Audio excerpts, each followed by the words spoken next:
एक बार भगवान शंकर तथा पार्वती जी नारद जी के साथ भ्रमण को निकले। चलते चलते वे चैत्र शुक्ल तृतीया के दिन एक गांव में पहुंच गए।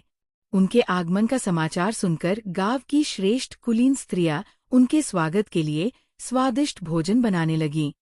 भोजन बनाते बनाते उन्हें काफी विलंब हो गया, किंतु साधारण कुल की स्त्रियां श्रेष्ठ कुल की स्त्रियों से पहले ही थालियों में हल्दी तथा अक्षत लेकर पूजन हेतु पहुंच गईं। पार्वती जी ने उनके पूजा भाव को स्वीकार करके सारा सुहाग रस उन पर छिड़क दिया। वे अटल सुहाग प्राप्ति का वरदान पाकर लौटीं। तत्पश्चात उच्च कुल की स्त्रियां अनेक प्रकार के पकवान लेकर गौरी जी और शंकर जी की पूजा करने पहुंची। सोने चांदी से निर्मित उनकी थालियों में विभिन्न प्रकार के पदार्थ थे।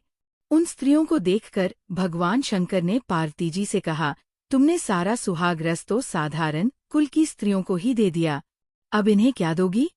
पार्वती जी ने उत्तर दिया, प्राणनाथ, आप इसकी चिंता मत कीजिए। उन स्त्रियों को मैंने केवल ऊपरी पदार्थों से बना रस दिया है, इसलिए उनका रस धोती से रहेगा, परंतु मैं इन उच्च कुल की स्त्रियों को अपनी उंगली चीरकर अपने रक्त का सुहाग रस दूंगी।